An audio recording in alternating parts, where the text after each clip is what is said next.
It's about giving you the control of when you get paid, how you get paid, as well as knowing what's actually happening within your property on a day-to-day basis. A lot of the feature requests that come are more about automations and reducing the amount of time that property managers would be spending. It's definitely a changing field within the software space. If, for example, there's a bug that is really a pain, you have to know the basics. You have to understand the fundamentals, because the AI can build things. When you build something, is it secure? You're listening to the Property Management Excellence Podcast for insights that drive rapid rental growth. Welcome back. Thanks for tuning in. Alex Whitlock, co-founder of Managed, director of REB. You're listening to the PMX podcast. Bit of a treat for you today. Having had the privilege to work in a tech business and not being a tech person, I thought one of the most interesting things would be to share some of the behind the scenes realities of running a tech business day to day. What I've learned over the years working with Managed is the intimate relationship between the customer, our customer success team, and the incredible digital engineers that build and maintain the platform. Technology is one of those wonderful things that when it works, you don't notice it and everyone's happy, but when it breaks or doesn't do what you want it to, it ruins your life. I personally hate technology. I've said before that me being involved in a tech business is probably a bit odd, but I think as a founder that doesn't like tech, I call myself a Luddite. It's probably makes sense to have me being involved in the shaping of the product, because my very simplistic view of life helps to make things simple for our users. I'd like to welcome back to the show Bairave, who has been on several times. Bairave heads up customer success. And I would also like to introduce Lewis. Lewis has been with us since pretty much day one. Lewis is one of the architects of not just the platform, but Managed is pretty unique as a automated payments platform. Some of you may be familiar with the platform. This is not any particular sell on the platform, just really sort of an opportunity to get a glimpse into some of the tech that's driving the property management profession at the moment. So Managed is, and always has been, automated direct payments. The complexity around building that has been pretty phenomenal. Lewis has been with us since day one. So we're not going to go deep into how payments work, but essentially it is a system based on digital wallets for every user, for tenant, for landlord, and then a property management digital wallet. And payments are instant, they're automatic, and they're direct. There is no trust account. There is also no trust money. So the technology sits kind of outside of legislation. No trust money, there's no need for a trust account. This is essentially the same as, I guess, for a tenant paying a landlord directly, but under the stewardship of an agency. So we're not going to go into all of that type of stuff. But I thought it'd be good to get the guys on the podcast, because we talk every day, and I think, a bit of a snapshot into some of the nail-biting moments when things break, some of the massive wins when we're able to deliver things to our customers, and just the BAU stuff of running a tech business in this day and age. And I think as we've been in this field for a long time, but we're seeing increasingly our customers building their own tech. And we, had somebody just the other day. Yeah, with AI, I think a lot of assistance can be done that way. And a lot of people are building what they want for their business and projecting it out to us as well as to what their ideas are. So it's definitely a changing field within the software space as to what you can build on your own as well now, alongside what we're providing or other software providers are providing as well. And this is, we've seen this happening over the last over the last 5 years, the speed of delivery where anyone can now build whatever they want. And people are doing it very effectively. People do it for their own personal life. Our team here, at Momentum on in the media business are building enhancements around, our media products all the time. Yeah. So same for all areas of real estate. I'm not saying everyone's going to want to go and build their own stuff, but we're seeing it very, very increasingly with the platform. For you, B, so you and your team are really the interface with the customer, but you're also the interface between the customer and also Lewis and technology. What kind of things, what are you hearing? What kind of product requests are you hearing, or features or enhancements are you hearing from the coalface? To be honest, a lot of the feature requests that come are more about automations and reducing the amount of time that, property managers would be spending on the day-to-day management of their roles. So that's where a lot of the feature requests would be probably coming in, whether it be better automations around managing compliance, just the workflows itself on how a property manager would work through different tasks, whether it be maintenance, etc. That's sort of where we're hearing a lot more feedback now, automations, just being able to speed that process up so PMs can unlock their day to focus on other items instead. It's interesting being in this field because you go back pre-managed, because managers, we've got a very unique position. We're not for everyone, being automated direct payments. And so our workflows are built on top of those payments. But, you're in a situation now where going back, 10, 15 years, you've got kind of linear tech and one set of tech, and that's what you ran your platform on. Now, there are so many different tech providers, and all of them come with a cost, right? It's, you subscribe to A, B, C, X, Y, Z, and some of them you're going to need to use an outside provider, but some of them we're seeing customers looking to build their own solutions. Correct. But it's an expensive world out there now. It is, and that's what's really difficult because there's a fine line, I guess, as well. Like with different AI tools now available, you can make what you would like and plug it in, or you can try work with the software provider and see what they can provide as a solution as well down the line. You probably got the hardest job in the world, Lewis, because you're part of the team that is doing the architecture. You don't design product, but you build product. But you also are very much on the front line when stuff breaks. And stuff breaks. It's a reality. I had no concept of this.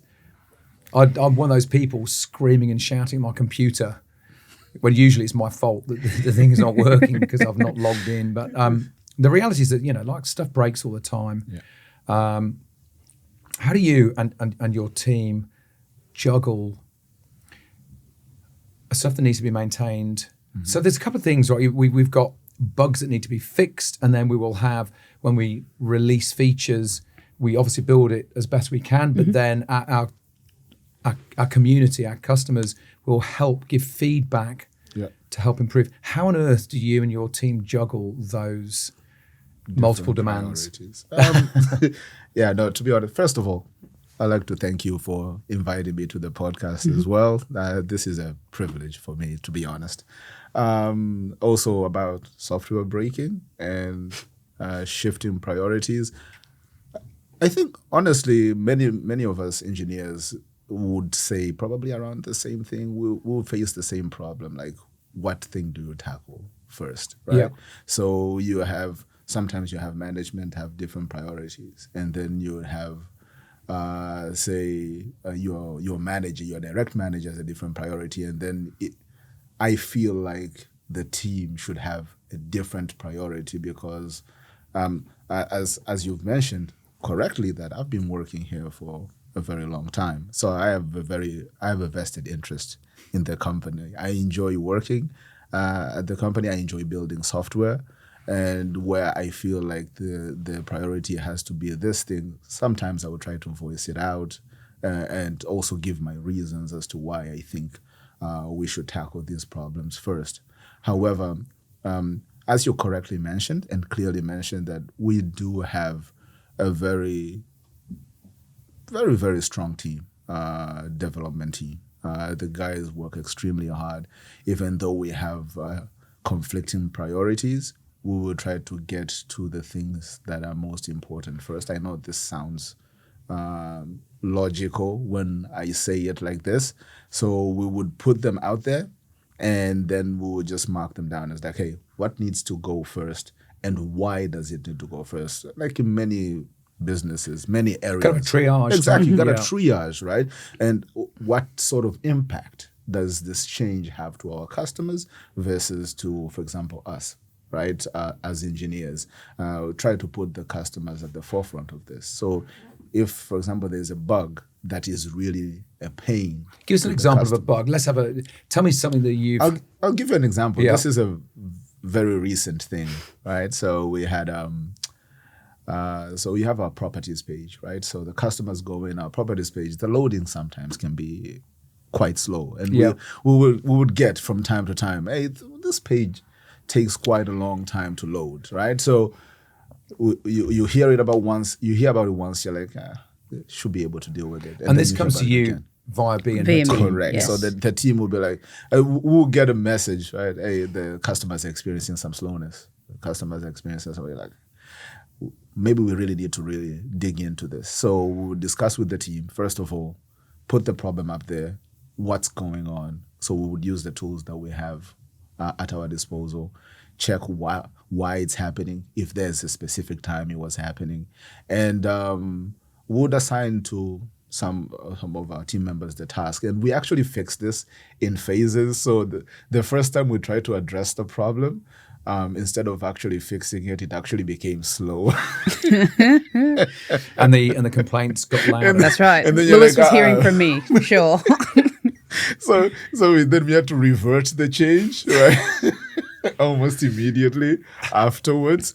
And then we're like, okay, what did we get wrong? What did we see? And everything like that. So we get to hear again from the customer services team. Actually, that didn't fix the problem. If anything, the page got a little bit slower.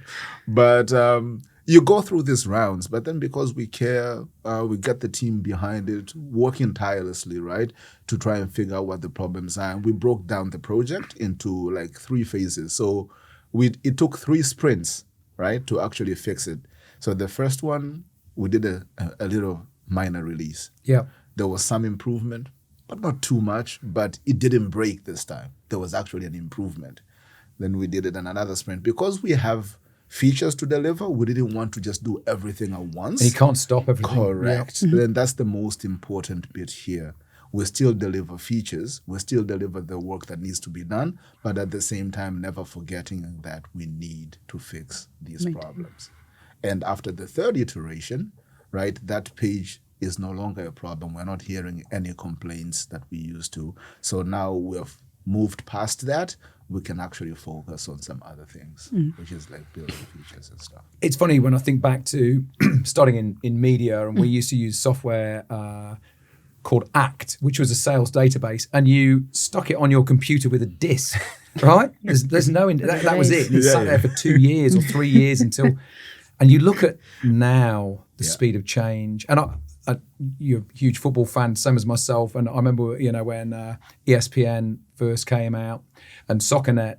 So I would read my football news on SoccerNet, and I can remember my considerable, dissatisfaction when they would change the site. And I'd go, where's the scores? Where's the Premier League table? It's all gone. Yeah, they've changed. And then you kind of go, I've sort of got used to it, And it was just incredible to look at the rapid pace of change now. And here's the thing that I've sort of had to kind of control myself, because you talk to your customers, and of course I have great ideas about how to build software and what they need, because we're focused on arming them with the tools that they need for their day-to-day. But you end up with this disparate number of all logical requests. And you can end up as a custodian, of which you guys are, or all sort of part of that team, the discipline required to not go, I've just met a customer and this thing's going to change the world, and suddenly you park and stop things. You have to have that discipline to keep and see projects through and released and delivered. Yeah. But you probably get that the most with, because you've got that, sort of constant. Yeah, there's constant, there's always feedback that's provided. And to be, like you said, every feedback is very valid. Like if we had the ideal world where we had unlimited number of engineers or software to help us, then you could build everything. But it's a very fine line between what's great for that one customer or what's great for the greater number of customers in our customer base. So that's what I think drives us all, because we all really work on that instead. What's the brightest idea that springs to mind that a customer has requested? You obviously build the platform, and it starts off as a framework, and you start to build upon that framework, right? So what can you think of something somewhere along the line that a customer? There's obviously many things. What would stand out as being something that a customer's gone, this would be brilliant?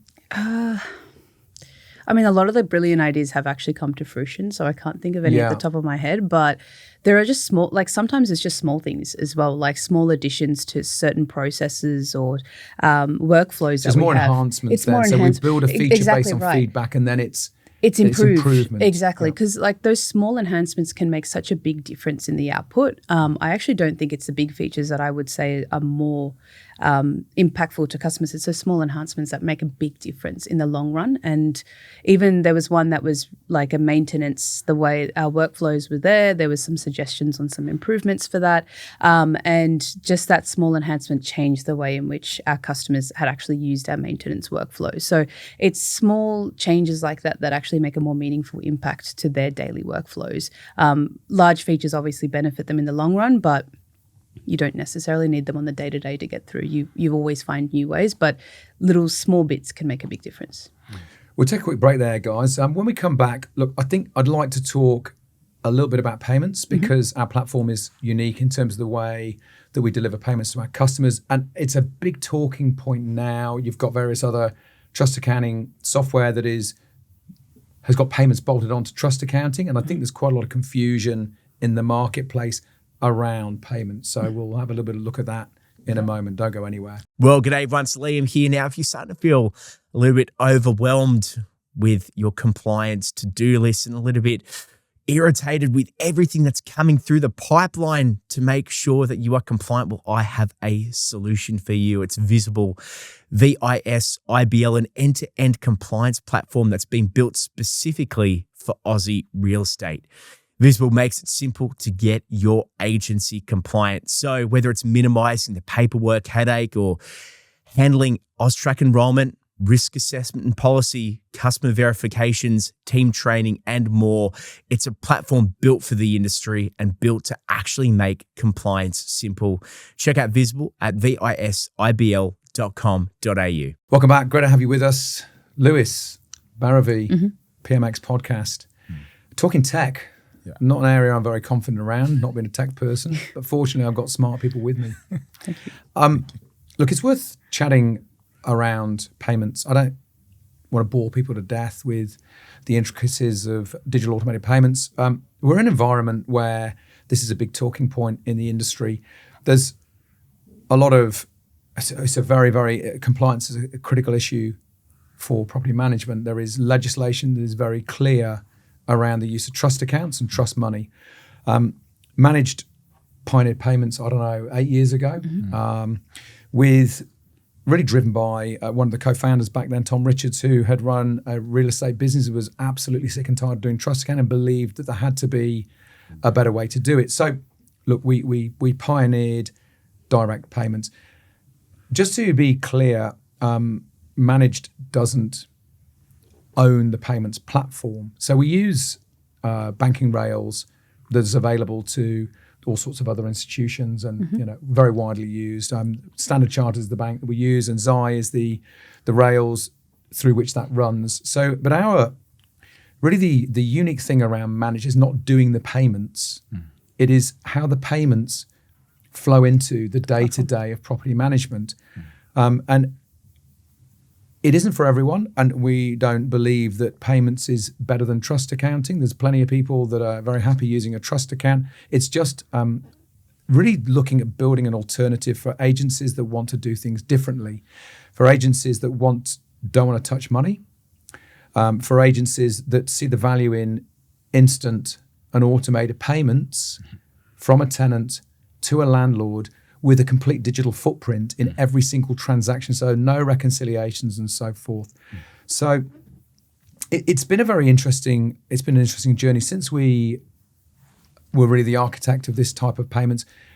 The rest of the tech space has really paid note, and some of them are out there warning agents about the dangers with this very confusing language because they don't do them. You've got others that have built rapid payments in and out of trust accounts, and would seem, and I don't know, this isn't something we do, but I believe there are some of the tech providers that are now managing trust accounts. We're on the real estate business is on the cusp of releasing a major new research project. It's actually the second time it's been done, the future of property management payments, which what it does is really shows the attitudes, perceptions, the expectations of the broader property management sector, and it's very interesting. I won't sort of steal REB's thunder around this, but there is a lot of understanding now that there are alternatives, but there's a lot of confusion about exactly what they are. So I don't want to go into what other tech providers are doing around their payments, but Lewis, back at the beginning when you joined us, you were very much involved in building our infrastructure. Again, taking it as a given that we used Xi, and since day one we're still with Xi now. Can you give a very basic sort of overview of how payments work in simple terms? Right. So in our platform, right? So I think we had a discussion before where we were talking about this is akin to like a tenant going to the landlord and be like, hey, here's your rent, right? And we wanted to get as close to that as possible, but by using software. Yep. Right.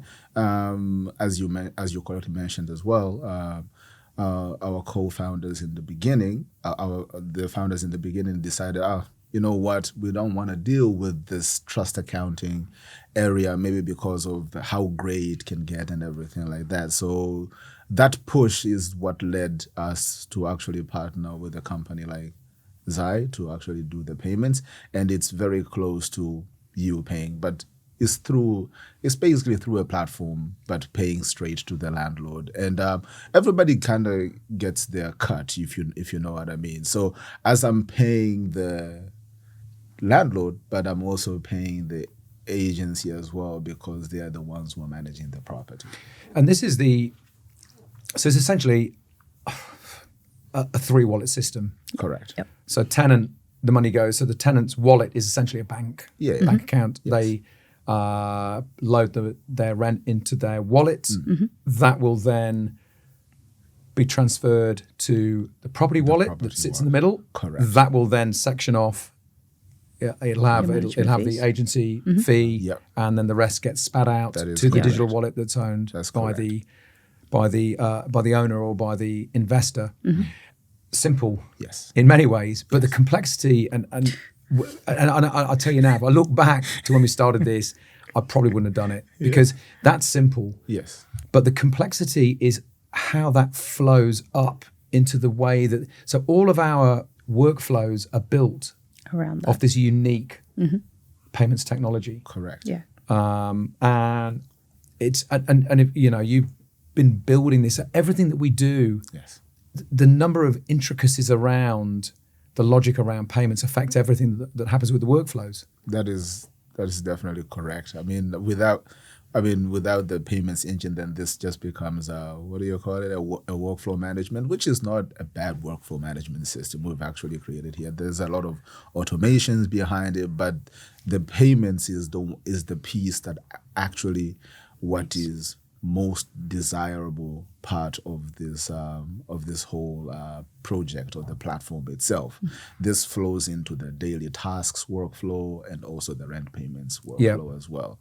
And this also would start trickling into the compliance part as well, as we're actually going to go into that area too.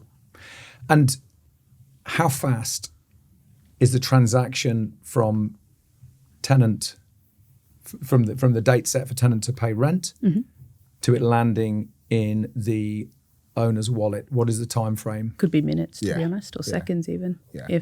If they pay through a fast payment method or MPP payments or EFT, you'd be within minutes. So what are the so let's just talk a little bit about the payments methods, and it's probably worth talking about this for a moment or two, because there are very strict guidelines around free payments methods. Do you want to just give us a bit of an overview of what the payments methods are for the tenant? Yeah, so there's EFT or your OSCO payment, which is your instant one. There's BPay, there's credit card, and then there's direct debit. So those 4 payment methods that exist for tenants at the moment. What's the most popular with tenants? EFT would be, and BPay, mainly because you can control when you make the payment as a tenant, whereas direct debit, credit card, you're sort of waiting for the system to charge you, and you just have more control with BPay and EFT instead. Is the one that's quicker than the other? What's the fastest payment? EFT is definitely the fastest. Yeah. BPay is always by standard 1 to 2 business days. Okay. Direct debit is 3 business days. Credit card is also 1 to 2. There's no control on that, whereas EFT is instant. Once you've made that first time transfer, it's instant after that. There's a funny notion, because in theory, you know, I'd go, because I'm an owner and I've been a tenant, you know, but in theory you'd think, oh, I want my money instantly. But the reality is it kind of doesn't really matter. You know, I think the reality is, though, having the surety of knowing that when something is paid It comes straight to out. it landing in my bank account, it's about narrowing that gap. That's Correct. Because with having, and funnily enough, I first really became aware of the gap as a tenant.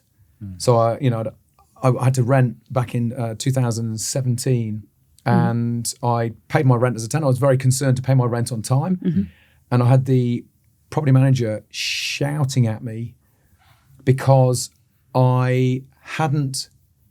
And they didn't really give me very clear instruction as a tenant to put down all the granular detail. I had no idea about a trust account. I had no idea about the headache. Yeah, gotcha. So the PM was very angry with me you've because, got to put and she reference said, and she goes, everything. I don't know where this payment's come from, and then I can't You can't match it. Yeah. pay later. it to the owner. But the reality is, I can tell you from an owner perspective, it doesn't matter to me. The instant bit in itself, in isolation, is not the most important thing, but it's knowing that it's your analogy of, you know, sort of in the old days going along to the landlord's door with a bunch of notes and that money going from one hand into another hand with no gap is a very, very important thing. And it's a reality that trust accounts get pilfered all the time, and it gets reported on when you know, perpetrators get caught by Fair Trade and Consumer Affairs. But I can tell you the cases of it not getting reported on or caught are very significant. Yeah. I think the surety in terms of, for me as an owner, and I view the world as an owner, as an investor, and knowing that my money is safe because I pay my mortgage out of that money. So having that surety that is being paid, it doesn't have to be paid instantly, but when I know that there's no gap between That's right. Who's receiving you it? paying, it's an important thing. We also, because of the way that we were a payments-based platform, we're built around portals, and this was, you know, sort of, I find this really sort of the most interesting part of our framework, because it's not just property management software or payments tech. We're built on 4 pillars, really, the way I see it: owner portal, tenant portal, agency portal, trade portal. You know, so do you want to give a little bit of insight into what the portal does and how that Yeah, works? so as an owner or a tenant, you have different, I guess, aspects of what would matter to you. So as an owner, you would want to have your investment tools, find out a little bit about how your So investment. tell me about the investment tools you've got. So what do I get as an investor? So you get the payments, you've got the task tabs as well, which gives you a little bit of insight as to what's actually happening within your portfolios. But you also have the ability to control where your payments get made, etc., as well as the frequency that you get paid at. So it's about giving you the control of when you get paid, how you get paid, as well as knowing what's actually happening within your property on a day-to-day basis. So does the owner set, like, I want to receive it on the last day of the month or the... Yes, so you just set a frequency. So you've got the instant disbursement, you've got weekly, and you've got monthly. You can choose that disbursement frequency based on how you prefer to receive it without having to necessarily let the PM know as well. And what about paying tradespeople for maintenance? So that would be through a task as well. So any tasks that go through the platform, you're connected to as an owner as well. So you know what's actually happening within there. So maintenance communications, your agency would be making you a part of it as well, so that you can actually communicate to your agency as to whether you approve a job or you don't approve a job. You'll be basically notified throughout that process. And on top of that as well, you can choose to pay for these using the money that is supposed to come to you, but instead of coming to you, you can rather just use the rent money Correct. to actually pay for those. Now, there is... and you're probably closer to this than I am. So for most of our customers, there's no need for a trust account, but I think certainly in Victoria, there is a need for a trust account because of bonds. Is that Yes, correct? correct. Yeah. So how does that work in terms of in conjunction with the platform? So it still works the same way as normally. We would set them up as a service provider, the trust account itself. So the agency would still create a bill through Manage. They don't have to ask the tenant to pay to a trust account. It would just be creating a bill, paying the trust account through managed. There's no transaction fees or anything like that. It just goes straight through. The agency receives it in the trust account as they would normally if a tenant had paid directly to it, and then they lodge that trust account directly. I think in Victoria, they actually debit your trust account for that transaction. Okay. So then it just lands there and it goes straight out. Well, I know from a owner perspective, because of the transparency around every payment, this isn't just rent, right? This is every deduction, because it's all done on platform. I get very granular information as an owner for either tax or for refinancing. And you get a really granular sort of picture of net and gross yield.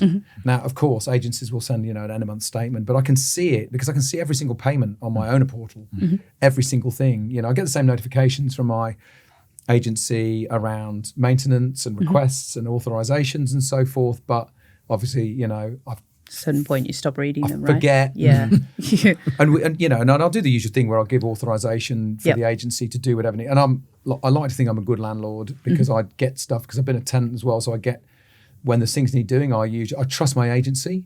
So, but even for the tenant as well, like being able to lodge your own maintenance without having to call them or text them, it's just giving that control back to those users that actually want to actually lodge or work on things with the PM as well. All right.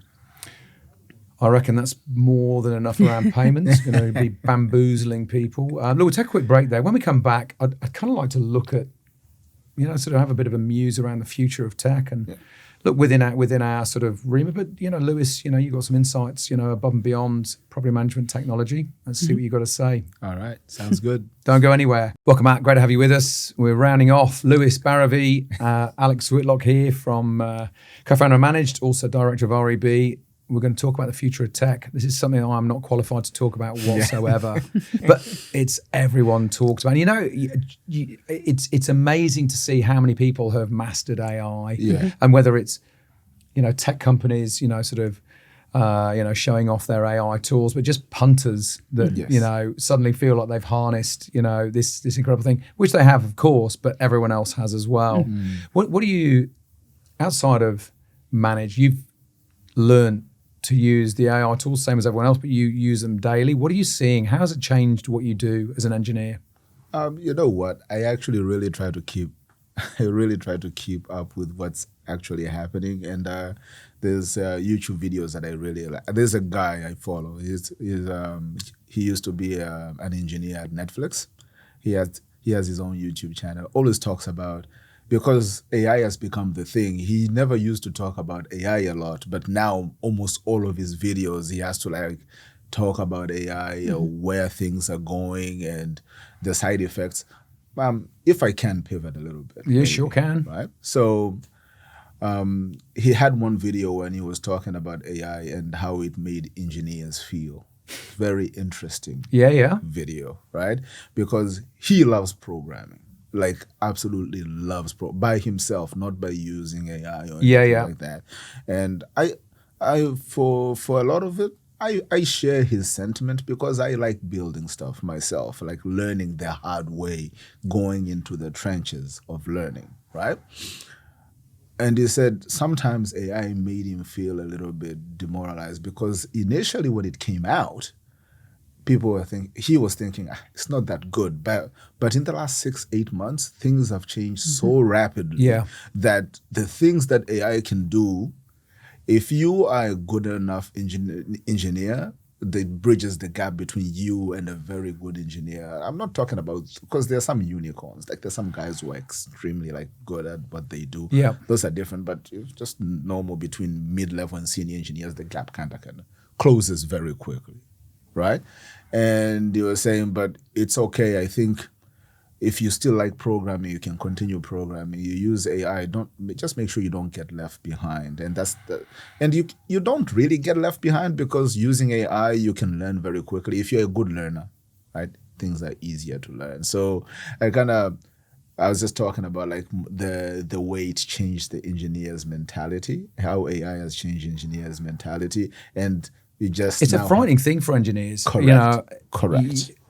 I'm not an engineer, but you just sense how blanket the change is. But here's the thing with being an engineer, right? You can't have non-engineers I don't believe you can have non-engineers building tech using purely engineering tools, AI-based engineering tools. And I'll give you a really bad analogy, so bear with me. But it's like I've just spent a couple of weeks learning how to helped a friend sail a ship up from Sydney up to North Queensland. Here's the thing, right? He'll use autopilot. So press a button and the boat goes in a straight line. But if I press autopilot on that boat, I don't know whether I'm going the right way into the wind because he knows how to sail a ship. Correct. He can use autopilot. Correct. Because he knows and understands all the rules around, navigating on the ocean. So I would imagine that as an engineer, fundamentally quite frightening in terms of the power of the technology that's available to everyone. But if you understand, rather blindly trusting the computer to build stuff, you've got to have the origins in engineering and coding. Correct. Right? Correct. That is precisely it. And this is why, I guess, there's been a lot of panic among engineers and stuff like that. But what you said right there is the key differentiating factor. You have to know the basics. You have to understand the fundamentals so that at the end of the day, even if you choose to vibe code, you understand exactly what's going in there. Especially if you read the code, you have to read the code. Read the code. Right?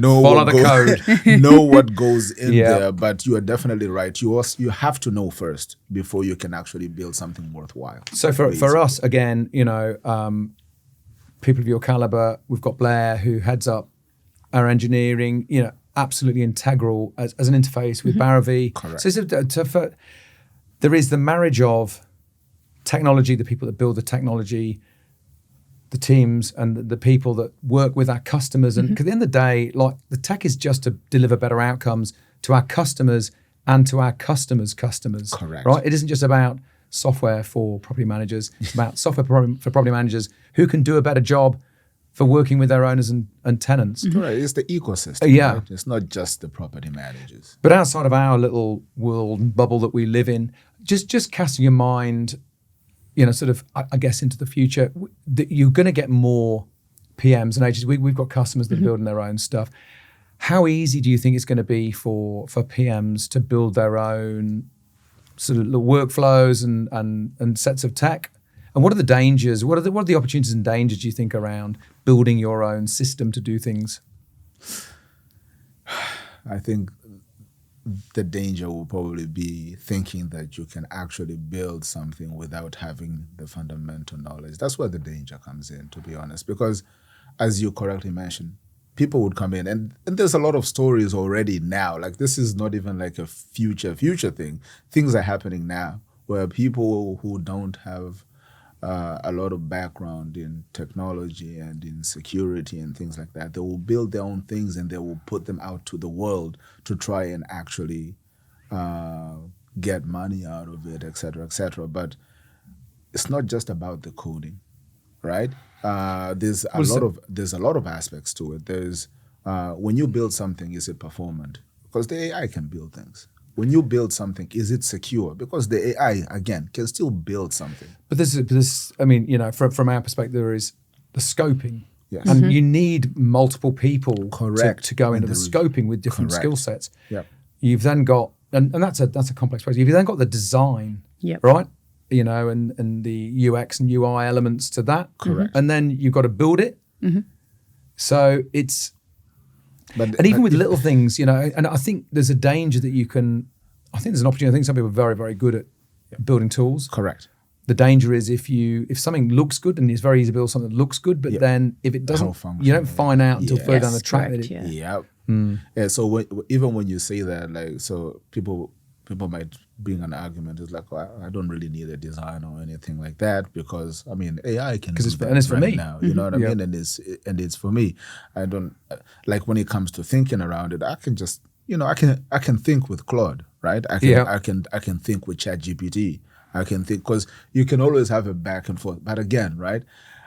Until you find, because it doesn't matter, because the tools are there, right? And it's true that anybody can build something, but we really need the people who I believe, like, of course, for the future and even for now, right? The people with the right ideas, who have spent sleepless nights trying to figure out exactly what they need to build, and have verified that what they're building has actual value to the people out there, are the ones who are actually going to make it in this industry. Because there was a lot of software being built before, even before AI, right? But people were just building stuff, and there was still some garbage software. It was expensive. But here's the thing, though. When you're suddenly starting to weigh up investing millions of dollars, you think pretty carefully about what you're building. Correct. The danger with AI is, guys, it's not going to cost me anything to build. But it helps people build stuff. But then there's going to be a lot of garbage out there as well. Yeah. Because people just think I can just keep spewing some more of that. All I need to do is pay this company ABC, and then I just keep on building this stuff. Doesn't necessarily mean that it's going to be useful stuff. So I think the thinking part here is going to be the part that is actually going to make you get there, rather than just build something. Yeah. I think the future for us, and sort of very recent conversations, is that the future for managed is going to be to build infrastructure where customers can build their own tech, and the challenge for us is to work out how to API everything in and make it easy and seamless, and that's going to take time for us to build that. But that's really the way. But see, that's the thinking right there. So you have to sit down. You have to rack your brain a little bit. Make sure you know. Well, no, I don't. You do. When I say you, I mean, which is the part I like the most. So just because you're an engineer and then some of the power to actually code has been taken off, doesn't remove that. Yeah, you have to keep using your head. And there's problem solving is going to be the part you enjoy the most, I would say. Yeah, in this area. I think the innovation coming from the customer, and some of it flows through B and the team around, we'd like this feature and we'd like this enhancement. There's other things that customers are building. It's just so specific to their agency. And again, it's we've got a very clear vision of what we do with payments, with the workflows above, and we went through that iteration of you think back to the very early days. We talked about building forms and creating this and creating that. We built a large trading marketplace. If I was to return the clock back, I probably wouldn't have decided to do that. But we've got I don't know, 15,000 trades in there. Yes, we do. Yeah, we've got a lot. Yep. It's interesting for us though to keep focused on what we do and what we do well, and understanding what we are, which is a payments platform, but with workflows above, and to facilitate innovation. Yes. And you don't know what's going to happen in 6 months or maybe 6 weeks, but 6 months, you just don't know what the advances through the technology that's available, the democratization of technology and innovation. So I think for us, it's building a platform that can facilitate the unknown. There you go. That's probably a note to finish on, isn't it? Yes. Guys, thanks for joining me. Appreciate it. At us. very short notice, but this is the way we roll. Nice. Lewis, you got 15 minutes, so you've done well. Thank you, guys. Thank you, Very guys. good. Thank you Very much for having me. For everyone else, thanks so much for joining us. We really do appreciate having you with us. We'll catch you next week. The information featured in this podcast is general in nature and does not take into consideration your financial situation or individual needs, and should not be relied upon. Before making any investment, insurance, tax, property, or financial planning decision, you should consult a licensed professional who can advise whether your decision is appropriate for you. Guests appearing on this podcast may have a commercial relationship with the companies mentioned.